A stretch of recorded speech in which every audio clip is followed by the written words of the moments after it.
बोलो श्री कृष्ण कन्हैया लाल की, सतगुरु महाराज की, श्री प्राणनाथ प्यारे की, महारानी बाईजुराज की, तीनों पुरी धाम की, समस्त सुंदर साथ की।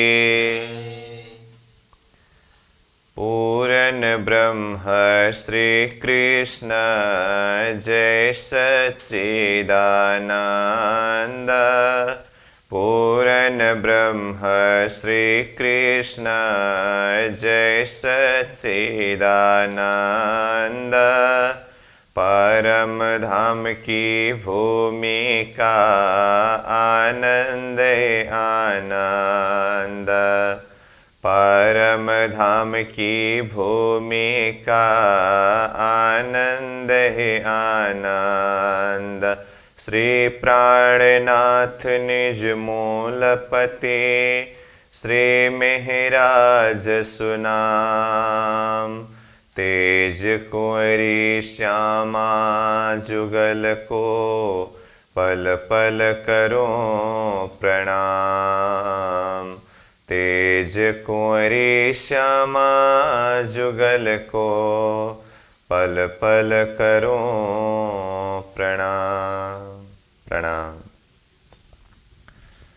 उपस्थित संपूर्ण सुंदर साह जी, साधक एवं साधिकाएं, चर्चनी प्रशिक्षण सत्र का आज हम 43वां दिवस के पावन बैठक में उपस्थित हुए हैं।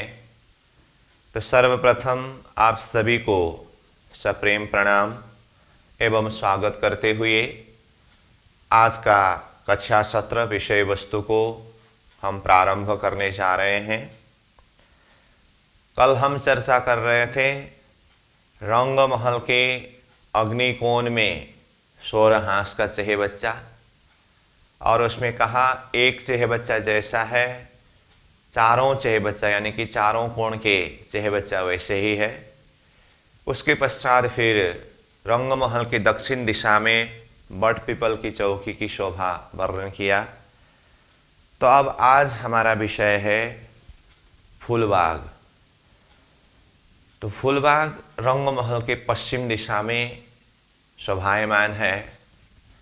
तो जैसे देखिए, ये रंगमहल है, तो ये अग्निकोण, नैऋत्य कोण, वायव्य कोण, ईशान कोण में सोरहांस का चेहे बच्चा 4, और इसमें रंगमहल की पूर्व दिशा की तरफ 1500 मंदिर में 3 घाट, जो हम पहले से ही चर्चा करते आ रहे हैं, और 3 घाट से उत्तर तरफ 2 घाट और दक्षिण तरफ 2 घाट होने से पूरा ये 7 घाट हुआ। और अमृत वन के मध्य में चांदनी चौक की बात भी हुई। तो दक्षिण दिशा की तरफ ये 1500 मंदिर में बट पीपल की चौकी, जो हमने कल चर्चा किया, तो ये 1500 मंदिर की लंबाई में और 500 मंदिर की चौड़ाई में है। अब उसके पश्चात पश्चिम दिशा में जो फूलबाग नूरबाग है, नैऋत्य कोण से लेकर के वायव्य कोण तक रंगमहल का एरिया 1500 मंदिर का एरिया है, और ठीक इसी के पश्चिम दिशा में फूलबाग नूरबाग 1500 मंदिर का लंबा चौड़ा एरिया लेकर के शोभायमान है। तो ये हुआ लोकेशन। तो अब पहले फूलबाग के साथ नूरबाग का भी नाम जुड़ जाता है, फूलबाग नूरबाग करके। इसीलिए फूलबाग और नूरबाग के लिए पहले हम लोकेशन क्लियर करेंगे कि फूलबाग कहाँ है, नूरबाग कहाँ है। उसके पश्चात फिर पहले फूलबाग का वर्णन करेंगे, फिर नूरबाग का वर्णन करेंगे। तो जैसे कि कहा, रंगमहल के पश्चिम दिशा में ये 1500 मंदिर का लंबा, 1500 मंदिर का चौड़ा एरिया फूलबाग का है। तो साथ में नूरबाग का भी नाम आया। तो अब देखिए, जैसे कि ये खड़ा नक्शा के हिसाब से देखें तो रंगमहल का ये चबूतरा हुआ, ये परम नाम का जमीन लेवल हुआ। ठीक है। अब मानो ये पश्चिम दिशा है, तो ये पश्चिम दिशा में जैसे ये 1500 मंदिर का लंबा चौड़ा एरिया करके कहा, तो यहां ऊपर चबूतरा से देखिए, चबूतरा के किनार से पश्चिम तरफ 1500 मंदिर, ये एरिया फूलबाग का है, मतलब चबूतरा के बराबर का एरिया। और उसका ठीक नीचे यहां जमीन में वही 1500 मंदिर का एरिया नूरबाग का है। मतलब फूलबाग ऊपर चबूतरा के बराबर में है, नूरबाग नीचे जमीन के बराबर में है। तो ऐसा कहे नूरबाग का छत ही फूलबाग है। तो इसीलिए फूलबाग और नूरबाग में से पहले फूलबाग का वर्णन किया जाता है, उसके बाद नूरबाग की शोभा में फूलबाग जैसे है नूरबाग भी वैसा ही है, ऐसा वर्णन आता है। फिर फूलबाग और नूरबाग में जो अंतर है, जो फर्क है, सिर्फ उतना ही वर्णन करते हैं नूरबाग प्रसंग में। तो इसीलिए अब हम पहले ये फूलबाग का वर्णन करेंगे। तो लोकेशन हुआ कि रंगमहल के चबूतरा के बराबर से देखते समय उससे पश्चिम तरफ, और नूरबाग नीचे जमीन में, ये हुआ लोकेशन। और लंबाई चौड़ाई के संदर्भ में कहा कि ये 1500 मंदिर का लंबा चौड़ा एरिया लिया है। जिस तरह से दक्षिण दिशा में ये बट पीपल की चौकी देखे तो 1500 मंदिर का लंबा, 500 मंदिर का चौड़ा था, ऐसे ये फूलबाग ने 1500 मंदिर का लंबा, 1500 मंदिर का ही चौड़ाई का एरिया लिया। और ये 1500 मंदिर की लंबाई को हांस के भाषा से अगर कहे तो 50 हांस का एरिया होता है। इसलिए जैसे यहाँ पर बताएं फूल बाग,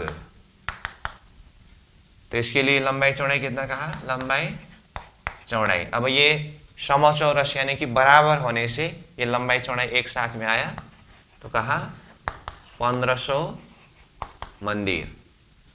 1500 मंदिर का लंबा है, 1500 मंदिर का चौड़ा है। और लोकेशन भी यहां से मालूम पड़ गया कि रंगमहल के परिक्रमा के रोष से जाए तो जैसे ये नैऋत्य कोण की चेहबच्चा से पश्चिम तरफ गए तो चबूतरा के किनार से लग करके ये फूलबाग है। तो ये लोकेशन क्लियर हुआ। अब हम ये फूलबाग का वर्णन प्रारंभ करते हैं। तो देखिए रंगमहल की पश्चिम दिशा में जैसे कहा 1500 मंदिर का लंबा, 1500 मंदिर का चौड़ा, ये फूलबाग का एरिया हुआ।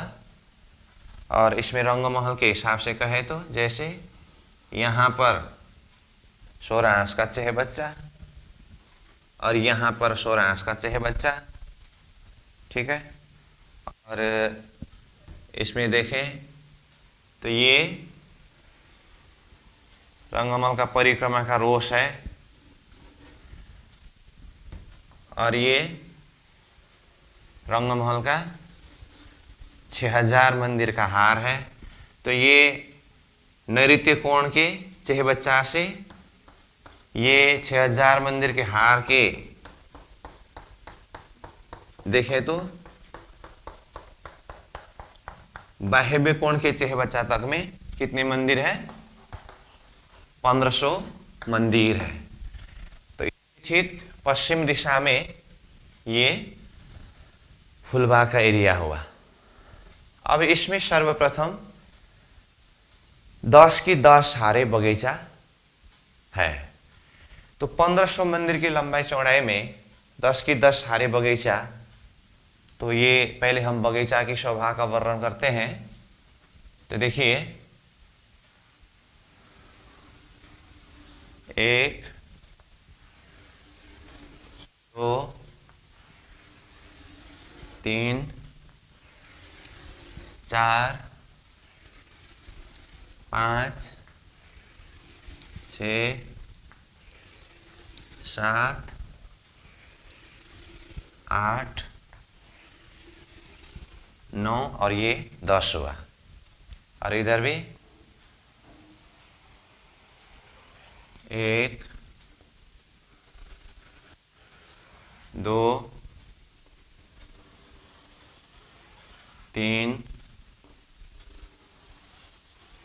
4 5 6 7 8 9 और ये 10 हुआ। तो इस तरह से देखिए तो बगीचा 1 2 3 4 5 6 7 8 9 10 की 1 2 3 4 5 6 7 8 9 10 हारे। तो 10 की 10 हारे मतलब 10 गुना 10 100 बगीचा हुआ। अब यहाँ पर बगीचा कहते ही कल बट पीपल की चौकी का वर्णन करते समय ही हमने कहा है कि ये एक बगीचा के चारों तरफ मध्य में नहर दाया बाया रोस, मध्य में नहर दाया बाया रोस इसमें होता ही है। और जहां पर नहर नहर का आना जाना होता है मतलब क्रॉस होता है उस जगह में चेहे बच्चा होता ही है। तो फिर भी मैं एक बार कह देता हूं, यहां जितने भी रोस की बात हो रही है तो उसमें ये रोस, मध्य में नहर, फिर रोस, तो ये है ना दाएं बाएं रोस और मध्य का नहर। रोस कहते ही 3 सीढ़ी ऊंचा होता है और नहर 3 सीढ़ी नीचा मतलब बगीचा के ही बराबर में होता है। मतलब ये अगर यहां से यहां बगीचा में जाना हो तो बीच में रोस नहर रोस, मतलब बगीचा से 3 सीढ़ी ऊपर रोस, वहां से फिर 3 सीढ़ी नीचे नहर, फिर 3 सीढ़ी ऊपर रोस, फिर 3 सीढ़ी नीचे दूसरा बगीचा। मतलब बगीचा और नहर का लेवल एक ही हुआ और रोस 3 सीढ़ी ऊंचा है। तो इस हिसाब से अब यहां हम बगीचा की संख्या देखें तो बगीचा इक्वल टू 10 गुना 10 मतलब 10 की 10 हारे 100 बगीचा है। ठीक है। अब ये 100 बगीचा में से हमें रोज का गिनती करना है। तो रोज का गिनती करें तो देखिए ये वाला रोस एक गिनती होता है, ये खड़ी वाला रोस एक गिनती होता है। मतलब जैसे दक्षिण से उत्तर की तरफ जाने वाला रोस ये ऐसा वाला रोस है और ये पूर्व से पश्चिम तरफ जाने वाला रोस। उस हिसाब से देखिए तो रोस का गिनती 1 2 3 4 5 6 7 8 9 10 की कितनी आ रही 1 2 3 4 5 6 7 8 9 10 11 आ रहे। तो क्या हुआ रोस 10 की 11 आ रहे मतलब 10 गुना 11 इजगल टू 110 रोस है। अब दूसरा रोस ये पूर्व से पश्चिम की तरफ जाने वाला रोस। ऐसे 1 2 3 4 5 6 7 8 9 10 11 की 1 2 3 4 5 6 7 8 9 10 आ रहे। तो ये क्या कहा 11 की 10 आ रहे इजगल टू ये भी 110 ही हुआ। तो टोटल कितने हुए 220 रोस। अब ये रोस 220 करके वर्णन किया, लेकिन इसमें देखें तो प्रत्येक एक रोस में बीच में नहर दाया बाया रोस करके कहा है। तो इस हिसाब से देखें तो ये रोस ही दूसरे अर्थ में क्या है नहर है। रोस अथवा नहर। तो उसमें ऐसा लग सकता है कि यहाँ एक नहर है तो दाएं बायां दो रोस है, तो एक नहर बराबर दो रोस का हिसाब होना चाहिए। उस हिसाब से देखें तो फिर ये 220 नहर की जगह हमें 440 रोस होना चाहिए, ऐसा लग सकता है। परंतु ऐसे हिसाब करते समय समग्र में ये रोस नहर रोस सबको मिला करके एक शब्द में रोस करके लेते हैं अथवा नहर करके लेते हैं।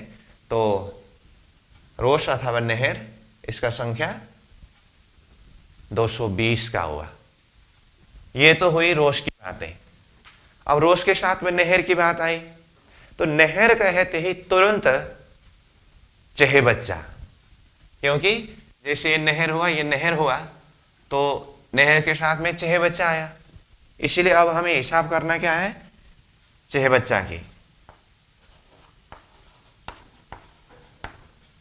चह बच्चा, अब चहे बच्चा वैसे सीधा हिसाब से देखते समय तो यहां 11 की 11 हारे चहे बच्चा दिखाई देता है साधारण हिसाब से देखने पर और हिसाब करने पर। देखिए यहां कोने से वो कोने तक 1 2 3 4 5 6 7 8 9 10 11 की 1 2 3 4 5 6 7 8 9 10 11 आ रहे ऐसा दिखाई देता है।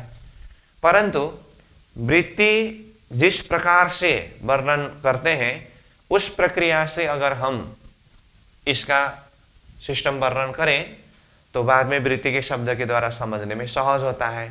इसीलिए वृत्ति के द्वारा वर्णन करते समय इसको इस तरह से वर्णन किया है। पहले ये चारों दिशा के जो है ना, दिशा के साथ में कोण के, इसको छोड़ दीजिए तो अंदर का गिनती करें।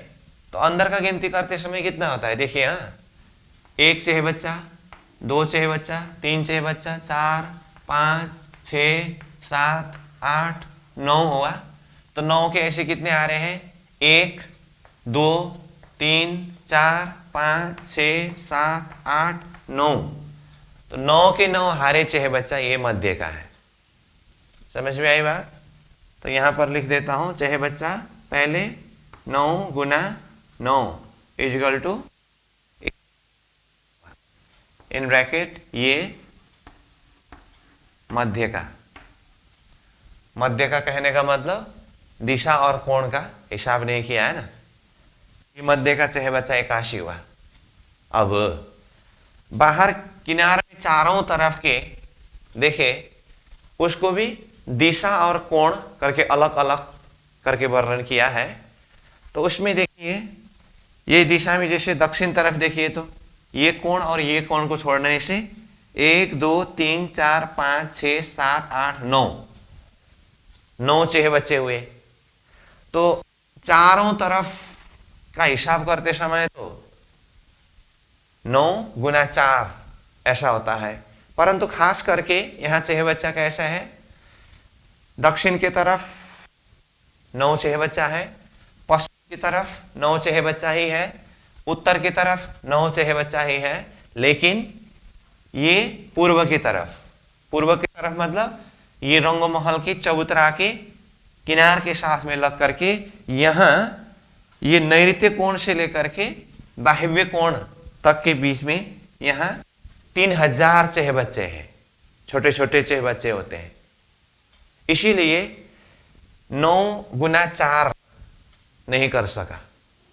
तो इसमें क्या करना पड़ेगा, दक्षिण पश्चिम और उत्तर 3 दिशा में 9 चेहे बच्चा है, और पूर्व की तरफ यानी कि रंगमहल के पश्चिमी किनार में 3000 चेहे बच्चा है। इसीलिए इसका हिसाब ऐसा होता है 9 गुना 3। 9 गुना 3 मतलब एक दिशा में 9 चेहे बच्चा, तो 3 दिशा में इजगल टू 27 चेहे बच्चा। ये हुआ 3 दिशा के, ठीक है।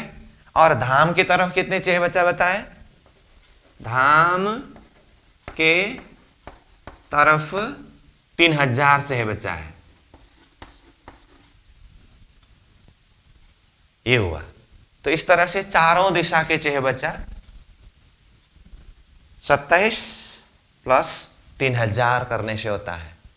अब 4 कोण का चेह बच्चा हमने जोड़ा नहीं है, तो अब 4 कोण का भी जोड़ दीजिए। तो 4 कोण के 4 चेह बच्चे, तो टोटल कितने हुए? 3112 होता है। 3112 चेह बच्चे सब मिला करके हुए इतनी शोभा में। ठीक है। अब ये जो 10 के 10 सारे 100 बगीचा के विषय में हमने जो वर्णन किया, तो अब इसमें एक बगीचा का लंबाई चौड़ाई देखें तो कितना होता है? 150 मंदिर का लंबा चौड़ा एक बगीचा का होता है। कैसे? पूरा एरिया 1500 मंदिर का लंबा चौड़ा है, उसमें 10 की 10 हारे बगीचा है, मतलब 1500 मंदिर की जगह हमें 10 बगीचा बना है, इसलिए 1500 डिवाइड बाई 10 इक्वल टू 150। इसलिए एक बगीचा का लंबाई चौड़ाई कितना हुआ? 150 मंदिर का हुआ। तो अब ये 150 मंदिर का हिसाब करते समय भी, जैसे ये किनार में बीच में नहर है, दायां बायां रोस है, और ये एक बगीचा से दूसरे बगीचा के बीच में भी बीच में नहर है, दायां बायां रोस है। तो वो नहर और रोस ने बगीचा का ही एरिया लिया है। तो एक तरफ का रोस एक बगीचा का, दूसरा तरफ का रोस दूसरा बगीचा का, और मध्य का नहर जो है आधा इस तरफ के बगीचा का, आधा उस तरफ का बगीचा का होता है। इसलिए एक बगीचा का लंबाई चौड़ाई जो 150 मंदिर का कहा, वो एक तरफ किनार का मध्य नहर से लेकर के दूसरी तरफ किनार का मध्य नहर तक का होता है। तो इस हिसाब से 150 मंदिर का लंबा चौड़ा एक बगीचा है। तो यहां तक क्लियर? तो पहले इसको दिल दिमाग में बिठाइए। अब तक हमने जितना वर्णन किया, ठीक है? तो हिसाब यहां पर है और ये शोभा यहां वर्णन किया है। अब इसके पश्चात हमें ये 100 बगीचों में से एक बगीचा का वर्णन करना है। तो एक बगीचा जैसा है 100 बगीचा ही वैसा ही होता है। इसीलिए अब हमें इन 100 बगीचा में से एक बगीचा की शोभा वर्णन करना है। तो उसके लिए अब फिर यहाँ पर ये बोर्ड में मुझे जगह चाहिए। तो अब तक जितना ये शोभा वर्णन किया है 100 बगीचा, और इसका हिसाब यहाँ पर बताया है। तो ये 100 बगीचा, इसमें रोस, नहर और चेह बच्चा जो शोभा है, एक झलक मैं पॉट के नक्शा के द्वारा दिखाता हूँ। उसके बाद इसको आप नोट करिए। उसके पश्चात फिर ये 100 बगीचा में से एक बगीचा का वर्णन हम करते हैं, ठीक है? तो ये देखिए फूलबाग के 100 बगीचे करके कहा, ये 25 नंबर पेज का नक्शा है। तो ये रंगमहल इस तरफ है, मतलब ये फूलबाग से पूर्व दिशा की तरफ, तो रंगमहल से पश्चिम दिशा में ये फूलबाग का एरिया है। तो यहाँ से यहाँ तक 1500 मंदिर, यहाँ से यहाँ तक 1500 मंदिर का एरिया है। तो ये 1500 मंदिर का लंबा चौड़ा हुआ। अब उसमें 10 की 10 हारे बगीचा है। तो देखिए बगीचा 1 2 3 4 5 6 7 8 9 10 की 1 2 3 4 5 6 7 8 9 10 हारे, मतलब कुल मिलाकर के यहाँ 100 बगीचे हुए, ठीक? अब उसके बाद रोज का गिनती किया। तो रोज 1 2 3 4 5 6 7 8 9 10 की ऐसे कितने हारे हैं? 1 2 3 4 5 6 7 8 9 10 11 हारे। तो 10 के 11 हारे 110 रोस। फिर ये पूर्व पश्चिम की तरफ वाला ये रोस 1 2 3 4 5 6 7 8 9 10 11 की 1 2 3 4 5 6 7 8 9 10 हारे। तो 11 गुना 10 इक्वल टू 110 रोस हुए। तो दोनों तरफ का मिला करके 220 रोस हुए। और रोस के साथ में मध्य में नहर दाया बाया रोस करके वो तो हम बार बार वर्णन कर ही रहे हैं। ठीक है, ये हुआ बगीचा और रोस नहर का हिसाब। अब उसके पश्चात चेहबच्चा। चेहबच्चा के लिए जैसे हमने मध्य का चेहबच्चा एक हिसाब किया और दिशा के चेहबच्चा एक हिसाब किया और कोण का चेहबच्चा एक हिसाब किया, उस हिसाब से देखे तो मध्य का चेहबच्चा मतलब चारों तरफ के कोण और दिशा को छोड़ करके मध्य का चेहबच्चा 9 की 9 आ रही। जैसे देखिए 1 2 3 4 5 6 7 8 9 की 1 2 3 4 5 6 7 8 9 आ रहे। ये हुआ 9 9 81 चेहबच्चे।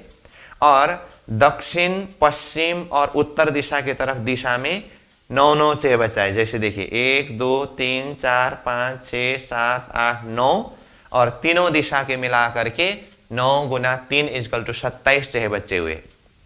और धाम की तरफ देखिए तो यहाँ धाम में बारीकी से देखिए ये बीच बीच में चेहबच्चे हैं। तो इसका मतलब यहां से यानी कि ये नैऋत्य कोण के सोरांश के चेहबच्चा से लेकर के वायव्य कोण के सोरांश के चेहबच्चा के बीच में जो 1500 मंदिर का जगह है, यहां पर 3000 चेहबच्चा है, इसलिए इसको अलग हिसाब किया। फिर 4 कोण के जो 4 चेहबच्चे हैं इसको भी जोड़ करके कुल चेहबच्चा की संख्या 3112 चेहबच्चा का वर्णन किया। तो अब तक हमने बोर्ड में नक्शा बना करके जो वर्णन किया, हिसाब किया, इतने नक्शा के माध्यम से समझना होगा। तो इस तरह से ये 100 बगीचा और इसमें रोस नहर चेहबच्चा की संख्या की शोभा को पॉट के नक्शा के माध्यम से भी हमने देखा। अब जैसे कि कहा ये 100 बगीचा में से एक बगीचा की शोभा वर्णन करना है। उससे पहले आप इसको नोट करिए, फिर आगे बढ़ते हैं।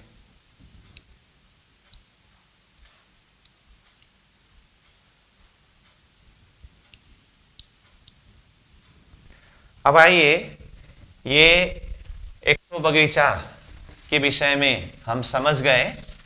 अब ये 100 बगीचा में से एक बगीचा की शोभा कैसे हैं इसको देखते हैं। तो यहाँ पर थोड़ा सा इसका नमूना भी मैं ऐसे ही रखता हूँ, बाकी यहाँ पर एक बगीचा की शोभा वर्णन करने के लिए ये जगह बनाए हूँ। बाकी ये यहाँ रंगमहल के पश्चिम दिशा में ये 10 बगीचा का समझने का नमूना भी है और ये हिसाब यहाँ का ऐसा है। अब देखिए एक बगीचा, तो एक बगीचा के लिए जैसे कि कहा ये एक रोस और मध्य में नहर, फिर ये रोस, ये बगीचा के एक तरफ किनार का हुआ। फिर दूसरी तरफ किनार में भी देखें तो ये रोस, मध्य में नहर, फिर ये रोस, ये हुआ। फिर इस तरफ भी देखें तो ये रोस, मध्य में नहर और रोस, ये हुआ। और इधर भी देखें तो ये रोस, मध्य में नहर, फिर रोस, ये हुआ। तो ये मध्य का भाग हुआ एक बगीचा। मतलब अब यहाँ पर बीच का नहर कहा है ना, और ये नहर, ये नहर, ये नहर, दाएं बाएं रोस। ठीक, अब यहां नहर है तो यहां दूसरे बगीचा है, इधर भी बगीचा है, इधर भी बगीचा है, इधर भी बगीचा है, सब तरफ बगीचा समझ सकते हैं। अथवा इस बगीचा को एक तरफ कोने का बगीचा समझेंगे तो फिर ये किनारा ऐसा होता है। तो ये एक बगीचा, देखिए 100 बगीचा में से अब इसका वर्णन हम कर रहे हैं। तो जैसे कि कहा मध्य नहर से लेकर के मध्य नहर तक इसका लंबाई चौड़ाई कितना कहा, 150 मंदिर। और इधर भी मध्य नहर से मध्य नहर तक 150 मंदिर। अब हमें ये जानना है, दो बगीचा के बीच में ये रोस नहर और रोस है, इसने कितने मंदिर की जगह को लिया? तो 3 मंदिर। ये रोस नहर और रोस ने 3 मंदिर की जगह लिया। उसमें भी अगर बारीकी से देखें तो मध्य में नहर एक मंदिर का है और दाएं बाएं का रोस एक एक मंदिर का है, तो 3 मंदिर हुआ। मतलब ये 3 मंदिर में भी मध्य का नहर एक मंदिर का और दाएं बाएं का रोस एक मंदिर का, मतलब ये एक मंदिर, नहर एक मंदिर, फिर ये रोस एक मंदिर, इक्वल टू 3 मंदिर का हिसाब हुआ। तो ये रोस नहर ने 3 मंदिर लिया। इसका अर्थ ये 3 मंदिर कहां से आया? तो ये बगीचा ने 1.5 मंदिर दिया, ये बगीचा ने 1.5 मंदिर दिया, इसीलिए ये रोस नहर 3 मंदिर का हुआ। तो उस हिसाब से देखें तो जैसे ये मध्य का बगीचा है तो इससे इधर भी बगीचा है, इससे इधर भी बगीचा है, तो जिस तरह से ये बगीचा ने इस रोस नहर के लिए 1.5 मंदिर दिया, तो इधर भी यही बगीचा ने ये रोस नहर के लिए 1.5 मंदिर दिया, तो 1.5 3 मंदिर हुआ। इसीलिए मध्य नहर से लेकर मध्य नहर तक देखेंगे तो बगीचा का लंबाई चौड़ाई 150 मंदिर का है, लेकिन ये रोस के भीतरी किनार से लेकर के रोस के भीतरी किनार तक के एरिया देखेंगे तो 150 में से 3 मंदिर माइनस करना होता है, तो कितना होगा? 147 मंदिर का होता है। समझ में आई बात? तो ये 3 मंदिर जो था ना, ये 3 मंदिर दोनों तरफ रोस नहर ने लिया, तो अंदर का अपना स्वतंत्र एरिया 147 मंदिर का हुआ। ठीक, अब ये 147 मंदिर के लंबाई चौड़ाई के एरिया के अंदर कैसी शोभा है, हम उसका वर्णन करें तो देखिए, इसके अंदर मतलब ये एक बगीचा है, ये बगीचा के अंदर भी छोटे बगीचे 4 की 4 हरे बगीचे हैं। अब उसके लिए देखिए,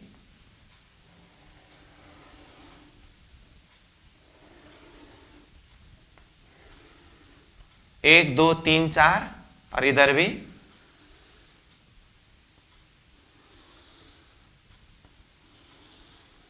1 2 3 4, 4 की 4 हारे, 1 2 4 की 1 2 3 4 हारे, ये भी बगीचा ही है। अब इसको कहते हैं छोटे बगीचा। तो अब तक हमने इसको एक बगीचा करके शब्द प्रयोग किया था। अब इसके अंदर 4 की 4 हारे 16 बगीचे हुए। तो उस अर्थ में देखें तो ये एक शब्द में बगीचा कहे तो ये एक बगीचा बृहद बगीचा है, उस बृहद बगीचा के अंदर 4 हारे 16 छोटे बगीचा है। इसलिए अब हम यहां पर वो नोट भी करते हैं, 100 बगीचा, मतलब पहले जो वर्णन किया, यहां थोड़ा सा नमूना नक्शा बाकी है, वो 100 बगीचा में से एक बगीचा में क्या है? छोटे बगीचा, छोटे बगीचा कितने हैं? 4 गुना 4 इक्वल टू 16 बगीचा हुआ। एक बगीचा मतलब ये पूरा एक बगीचा, और मैंने यहाँ छोटे बगीचा करके लिखा हूं, इसका मतलब ये 1 2 3 4 की 1 2 3 4 हारे, 4 के 4 हारे 16 बगीचे हुए। अब बगीचा होने के लिए इसमें भी बीच में रोस नहर रोस तो होता ही है, इसमें भी रोस नहर रोस नहर रोस तो होता ही है। इसीलिए अब ये रोस नहर का हिसाब करें, ये एक बगीचा के अंदर क्या कहा? रोस अथवा नहर का हिसाब करें तो ये कैसे होते हैं? देखिए, यहां से देखें तो ये 1 2 3 4 की 1 2 3 3 हारे, क्या कहा? 4 की 3 हारे मतलब 4 गुना 3 इक्वल टू 12, और ये खड़ा वाला देखिए, 1 2 3 की 1 2 3 4 आ रहे, ठीक है। 3 गुना 4 इजगल टू 12, तो टोटल कितने हुए? 24 रोश नहर हुए।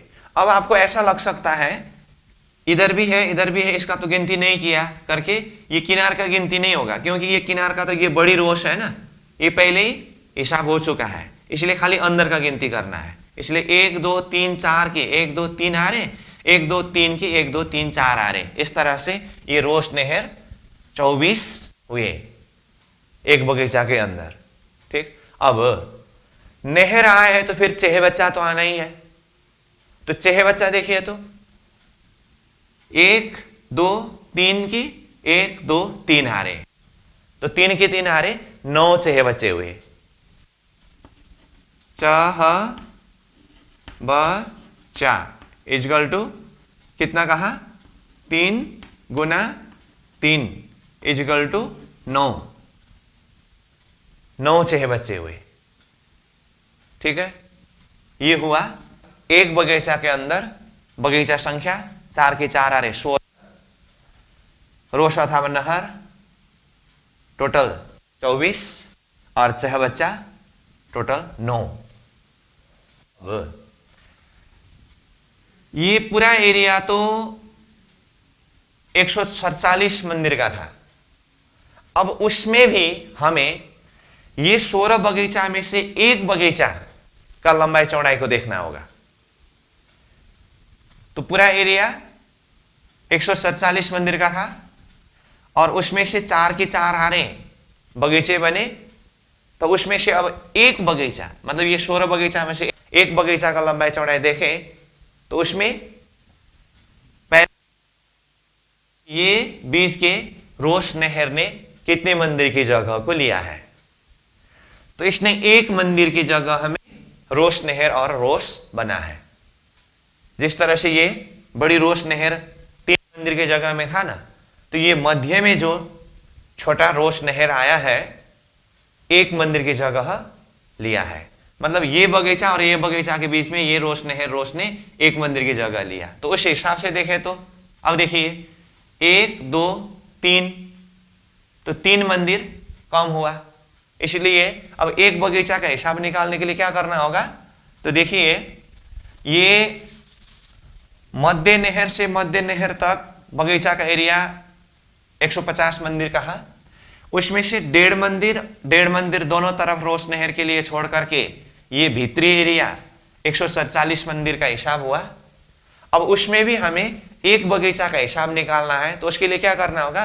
1 2 3, अथवा इधर से देखें 1 2 3, ये रोश नहर का हिसाब माइनस करना होगा। तो एक एक मंदिर के रोश होने से 3 रोश ने 3 मंदिर लिया, तो इसमें -3 हुआ, तो कितना बचा? 144 मंदिर की जगह रहा। अब वो 144 मंदिर को 4 भाग में विभाजन करना है, क्योंकि यहाँ 1 2 3 4, अथवा इधर देखें तो भी 1 2 3 4 है ना, इसलिए 4 भाग करना है। तो कितना होता है? 144 डिवाइड बाई 4 इजगल टू 36 मंदिर है ये, ठीक है, मंदिर। इसीलिए अब ये एक बगीचा का लंबाई चौड़ाई 36 मंदिर का हुआ। समझ में आई बात? और प्रत्येक एक बगीचा 36 मंदिर का है। अब ये 16 बगीचों में से एक बगीचा की शोभा को देखें तो इसके अंदर 2 3 4 5 करते ऐसे वृक्ष, एक 13 वृक्ष है, 13 वृक्ष के ऐसे एक हारे हुआ, 2 हार, 3 हार, 4 हार, 5 हार करते करते 13 हार ही है। यहाँ पर क्या कहा? 13 की 13 हारे वृक्ष। तो अब 13 की 13 हारे वृक्ष है, तो एक वृक्ष से दूसरे वृक्ष के बीच की दूरी कितने हैं, ये हिसाब भी हम देखें। तो देखिए 36 मंदिर का जगह है एक बगीचा का, उसमें 13 की 13 हरे वृक्ष बने हैं।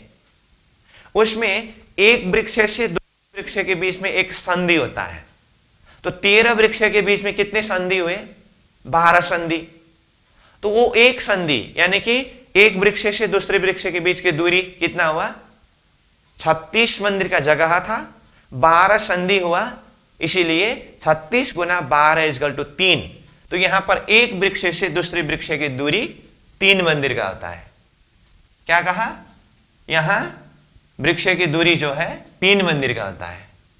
समझ में आई बात। तो ये प्रत्येक एक वृक्ष से दूसरे वृक्ष के बीच में 3-3 मंदिर की दूरी में करके, ये छोटा बगीचा एक के अंदर 13 की 13 हरे वृक्ष है, और एक में जैसा है ये 16 बगीचा में ही वैसा ही है। इसलिए आप यहां अगर संपूर्ण वृक्षों की संख्या को निकालना चाहे, 13 गुना 13 तो जितना हिसाब आता है उसमें फिर गुना 16, क्योंकि 16 बगीचा है, करके देखेंगे तो ये 16 बगीचा यानी कि बृहद बगीचा के हिसाब से देखें तो एक बगीचा के अंदर के कुल वृक्ष संख्या निकलता है। वो इतना सूत्र बताने के बाद आप खुद कर सकते हैं, ठीक है। तो इस तरह से ये एक बगीचा की शोभा हुई। अब इसमें भी ये जो 9 चेहबच्चा की बात आई, इन चेहबच्चों में फुहारे छोड़ते हैं। तो ये तो हुआ एक बगीचा की शोभा वर्णन किया। अब ऐसे बगीचे कितने हैं, 100 बगीचे हैं, है ना। 10 की 10 सारे 100 बगीचा में से ये तो एक बगीचा का वर्णन किया। अब यहां हमें मुख्य रूप में हिसाब करना है कि ये एक बगीचा में कुल 16 छोटे बगीचा है, तो 100 बगीचा में 16 गुना 100 इक्वल टू 1600 बगीचे होते हैं। पूरा 100 बगीचा के अंदर 1600 छोटे बगीचा। क्यों, एक बगीचा में 16 बगीचा हुआ, तो ऐसे 100 बगीचा में 1600, इसको यहां से कर सकते हैं। ऐसे ही रोश अथवा नहर, ये तो एक बगीचा की बात है ना, बड़ी बगीचा के हिसाब से। तो एक बगीचा के अंदर ऐसे 24 रोश नहर का हिसाब आया। तो ऐसे बगीचे कितने हैं, 100 बगीचा है, इसीलिए 24 गुना 100 इक्वल टू 2400 रोश नहर है, ये अंदर की छोटे रोश नहर। जबकि हमने यहां पर भी रोश नहर की बात की है, ये बड़ी रोश नहर है, और यहां 24 आया तो गुना 100 बोल रहा हूं, जो 2400 रोश नहर है, वो छोटे रोश नहर है, अंदर का है, ठीक है। उसके बाद ये चेहबच्चा 3 की 3 हारे करके 9 चेहबच्चा हुए। ये तो एक बगीचा की बात है। तो ऐसे बगीचे कितने हैं, 100 है। तो देखें तो टोटल चेहबच्चे कितने हुए, छोटे चेहबच्चे 900 चेहबच्चे हुए। 9 गुना 100 इक्वल टू 900 चेहबच्चे, ठीक है। अब फूलबाग में कुल चेहबच्चा का संख्या कितना है उसको देखें तो पहले 10 की 10 सारे बड़ी बगीचा के हिसाब से वर्णन करते समय हमने चेहबच्चा कितना बताया, ये देखिए 3112 संख्या निकला है। ये तो पहले हिसाब हुआ। उसमें से एक बगीचा के अंदर 9 चेहबच्चा, तो ऐसे 100 बगीचा में 900 चेहबच्चा। इसीलिए अब इसी में जोड़ना है कितना, प्लस 900। ये तो जैसा का तैसा है ही है।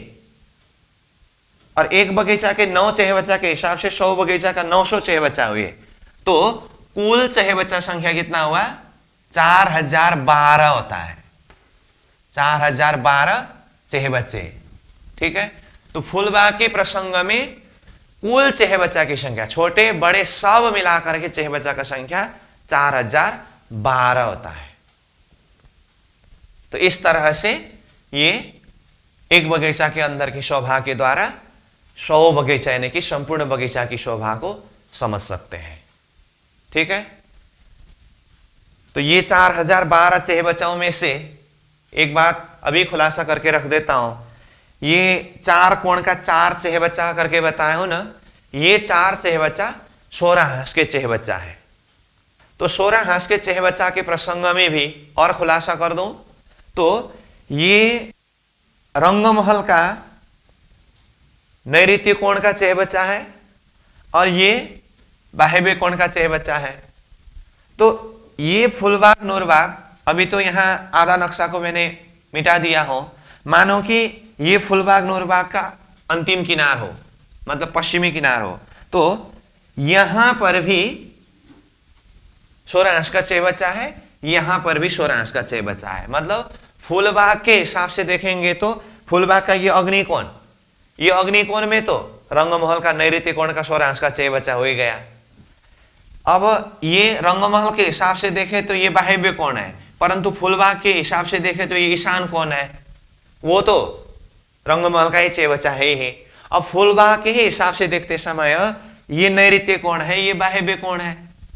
यहां पर भी नूरबाग की जमीन से ही, नूरबाग की जमीन मतलब परम नाम का जमीन, तो जमीन लेवल में नूरबाग कहा ना, तो वहां से भौम भर ऊंचा चेहबच्चा 16 अंश के चेहबच्चा है।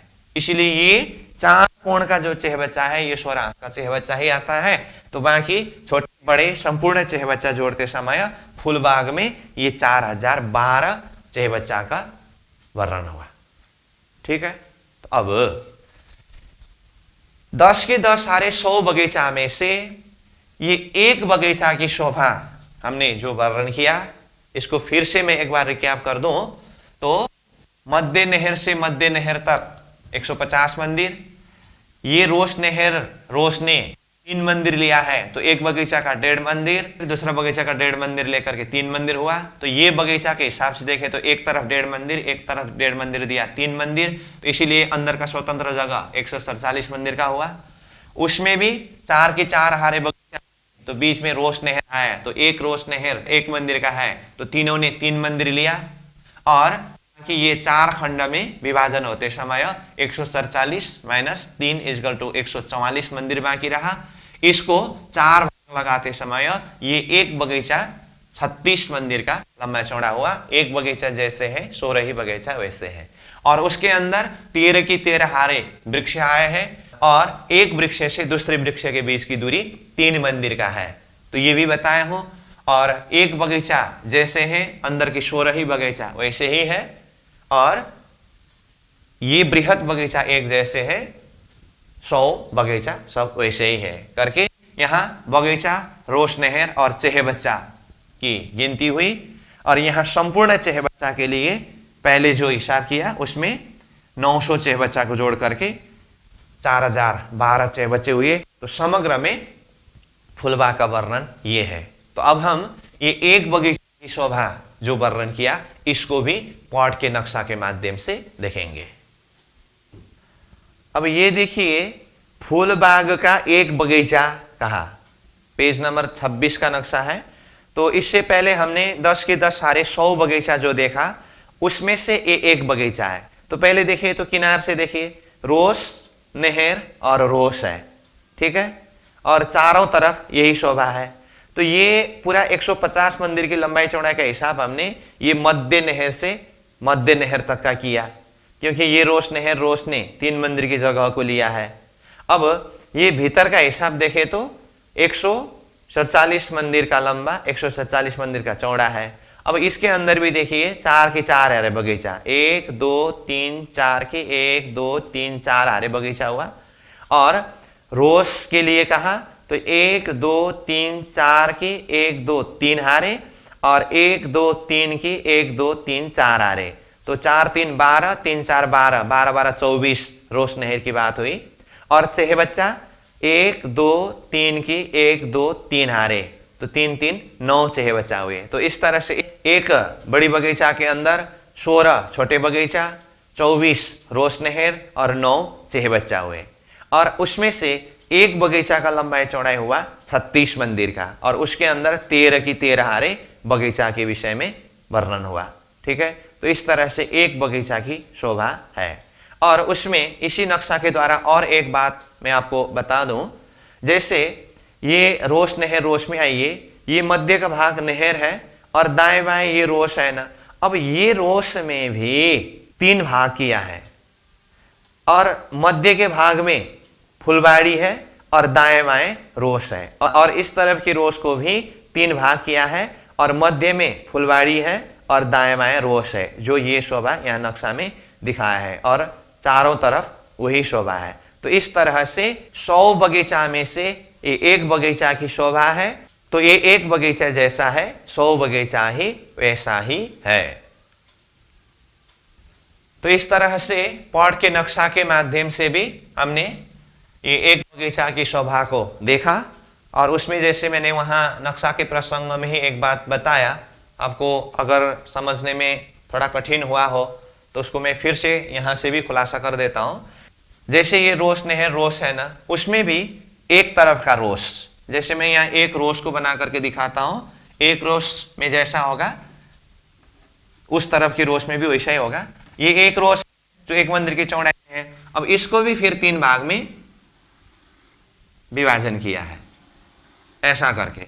तो ये बाहर के दोनों तरफ रोस है और मध्य में यहां पर फुलबाड़ी है। तो इसमें भी ये रोस में भी वैसे ही होता है, और फुलबाग में यहां जितने भी हमने रोस का संख्या वर्णन किया है ना, ये सब रोस में यही शोभायमान है। तो समग्र में ये फुलबाग की शोभा है। तो ठीक है, तो अब ये सारा शोभा हिसाब जो भी है आप नोट करेंगे, लेकिन उससे पहले हम वृत्ति के शब्द के द्वारा फुलबाग प्रसंग अध्ययन करेंगे। अब वृत्ति में देखिए पेज नंबर 57 में है फुलबाग, और जैसे नक्शा में ये पेज नंबर 25 और 26 में एक बगीचा की शोभा है। ये वृत्ति से शुरू करने से पहले ही आपको एक बात बता दूं, हमने तो इसको क्रमशः पहले बाहर के 100 बगीचा का वर्णन किया और उसमें आने वाले रोस, नहर, चेहे बच्चे, इसका वर्णन किया, और उसके बाद 100 बगीचा में से एक बगीचा के अंदर जा करके वर्णन किया। तो उसमें बगीचा, रोस, नहर और चेहे बच्चा की हिसाब हुई। लेकिन वृत्ति वर्णन करते समय समग्र में एक ही बार वर्णन करते हैं, इसलिए पहले ही वो अंदर के छोटे चेहे बच्चे, छोटे बगीचा से वर्णन शुरू करते हैं। तो एक बार कंसेप्ट दिल दिमाग में बैठने के बाद अब वृत्ति का शब्द जिस प्रकार से वर्णन करें उसी हिसाब से समझना होता है। तो अब हम वृत्ति से देख रहे हैं। जैसे फुलबाग, श्री परमधाम के भोम भर ऊंचे चबूतरे के पश्चिम की तरफ 50 हाथ में फूलबाग है। इसकी लंबाई चौड़ाई एक समान अर्थात 50 हाथ 1.5 लाख कोष है, मतलब 1500 मंदिर। इसमें 5 हाथ लंबे चौड़े 10 बगीचों की 10 हारें हैं। तो 5 हाथ कहा, इसको मंदिर में कन्वर्ट करते समय 150 मंदिर ही होता है, जिनके कुल 100 बगीचे हुए। एक एक बगीचे में 9 चेहे बच्चे हैं। देखिए एक ही बार वो अंदर के छोटे चेहे बच्चा का संख्या गिनती शुरू हुआ ना। उनमें से 4 चेहे बच्चे चक्राव के चारों कोणों में है और 5 चेहे बच्चे फुहारों के हैं। मतलब वो एक बगीचा के अंदर के 9 चेहे बच्चा का वर्णन किया ना, वो 9 चेहे बच्चा में 4 चेहे बच्चा जो कोण के हैं वो चक्राव के, मतलब वहां से सीधा ऊपर जा करके उसी में फिर जल उतरता है। बाकी 4 दिशा के और मध्य के जो चेहे बच्चा है वो फोहरा के है, मतलब एक चेहे बच्चा से दूसरे चेहे बच्चा में फोहरा होकर के इस तरह से जाते हैं। जिनमें से एक चेहे बच्चा मध्य में है और 4 चेहे बच्चे चारों दिशाओं में है। 100 बगीचों के कुल 900 चेहे बच्चे हुए। मैं फिर भी बोल रहा हूं, यहां पहले अंदर के वो छोटे चेहे बच्चा से वर्णन शुरू हो रहा है। आगे बढ़िए। अंदर स्थित 81 रोस के 81 चेहे बच्चे हुए। बाहर के वो बड़ी चेहे बच्चे 81 चेहे बच्चे हुए। बाहर किनार पर स्थित 3 रोसों में से प्रत्येक रोस में 9 चेहे बच्चे हैं, जिनके कुल 9 गुना 3 = 27 चेहे बच्चे हुए। मतलब ये दक्षिण, पश्चिम और उत्तर दिशा के तरफ के चेहबच्चा की बात हुई। श्री परमधाम की तरफ की रोश पर 3000 चेहबच्चे हैं और 4 चेहबच्चे चारों कोणों पर हैं जो 16 हांस के हैं।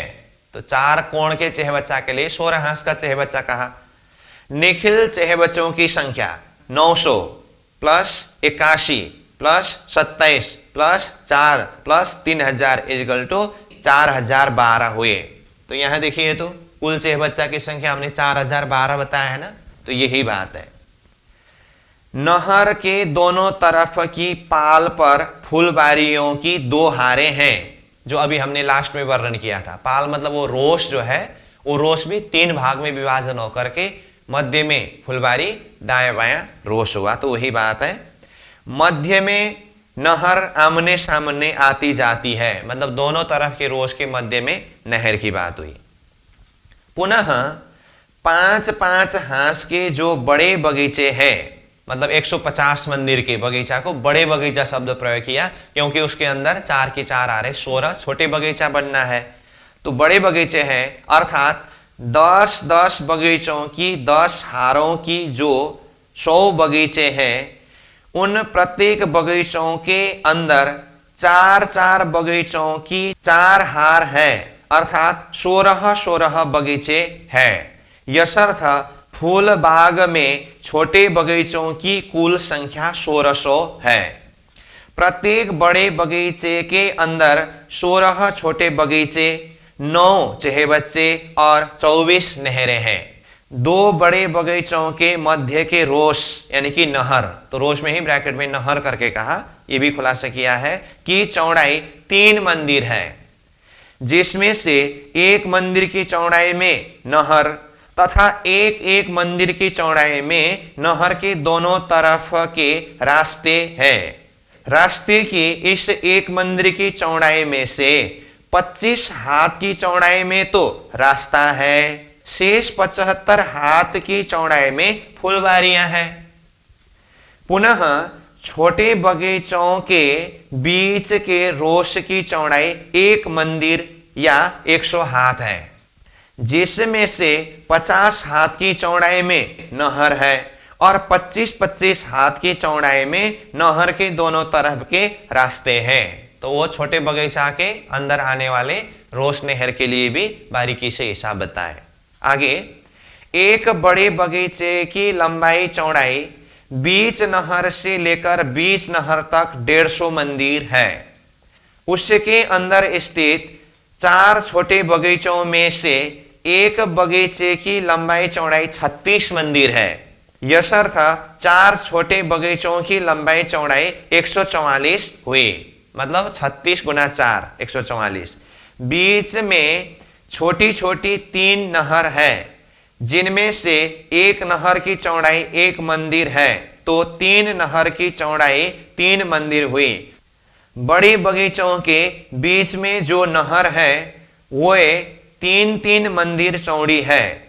उनके दोनों ओर का आधा आधा अर्थात 1.5 मंदिर ले तो 3 मंदिर होता है। इस तरह एक बड़े बगीचे के कुल 144 प्लस 3 प्लस 3 इक्वल टू 150 मंदिर, 150 या 150 मंदिर की लंबाई चौड़ाई का हिसाब हुआ। एक छोटे बगीचों में फूलों के 13 वृक्षों के 13 हारे हैं। एक वृक्ष से दूसरे वृक्ष के बीच की दूरी 3 मंदिर है। इसी तरह अन्य बगीचों का वर्णन भी समझना चाहिए। इस तरह फूल बाग की शोभा सुंदरता अकथनीय है। नीचे चौपाई, अतंत शोभा इन बन की, ये जो आए मिल्या फूल बाग हिंडोले ये बन, तू देख खूबी कछु जाग। अर्थ, अन्न वन में स्थित बड़वन के 5 हारों की शोभा अत्यंत बेशुमार है। अब ये वाला वर्णन आना बाकी है, तो ये बाद में जब ये शोभा वर्णन होगी तब ये समझ में आएगा। आगे देखिए, इन 5 हार की लंबी लंबी डालियां फूलबाग के ऊपर छा गई है और इसमें बड़े लंबे लंबे हिंडोले लटक रहे हैं। इन सभी शोभाओं को देखकर फूलबाग के ऊपर झूला झूलते, नीचे पानी के फुहारे उछलते, रंगमहल के झरोखा में बैठे बैठे सखियां कैसे आनंदित होती है। हे आत्मा, तू जागृत होकर इस शोभा का दर्शन कर। तो ये चौपाई का सीधा भावार्थ बताया, लेकिन यहाँ पर बड़ो वन के वृक्ष की बातें और उसके ऊपर हिंडोला झूलने की बातें जो आई है, ये अभी फूलबाग के प्रसंग में वर्णन नहीं हुआ है, ये बाद में वर्णन आएगा, उसके बाद फिर ये स्वयं समझ में आ जाएगा। तो इस तरह से ये फूलबाग का वर्णन प्रसंग पूरा हुआ। ठीक है, अब थोड़ी सी बात बता के रखता हूं। वैसे पहले ही बताया, फूलबाग जैसा है नूरबाग वैसा ही है, जो फर्क है वही वर्णन करते हैं करके। इसीलिए अब कल हम नूरबाग का अध्ययन करेंगे, लेकिन उसके लिए सारा फूलबाग की तरह ही समझना होगा, जो फर्क है वो वर्णन करेंगे ही। और उसके साथ में अभी ही बता के रखता हूं कि ये फूलबाग नूरबाग से भी पश्चिम तरफ अन्न वन और दुबदुलीचा है, उसका वर्णन तो बाद में आएगा, लेकिन अभी ही यहां पर बता के रख रहा हूं कि ये अन्न वन और दुबदुलीचा है तो अलग अलग, फिर भी ये फूलबाग का वर्णन होने के बाद अन्न वन और दुबदुलीचा की शोभा भी बिल्कुल इसी तरह से समझना होता है। तो उसमें भी वही 1500 मंदिर का लंबा चौड़ा एरिया, 10 की 10 हारे, 100 बगीचा, बगीचा का लंबाई चौड़ाई, उसके अंदर नहरें, रोस्ते, बच्चे, सारा संख्या वही है।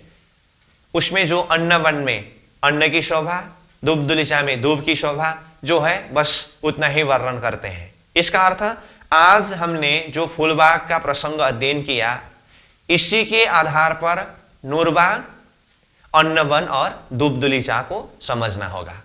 तो इसको अब अच्छी तरह से चिंतन करिए, मनन करिए, दिल दिमाग में बिठाइए। यहाँ जो बोर्ड में जो भी नोट है उसको नोट करिए। तो आज के लिए हम यही विश्राम करेंगे। पूर्णमदः पूर्णमिदं पूर्णात् पूर्णमुदच्यते पूर्णस्य पूर्णमादाय पूर्णमेवावशिष्यते। प्रणाम।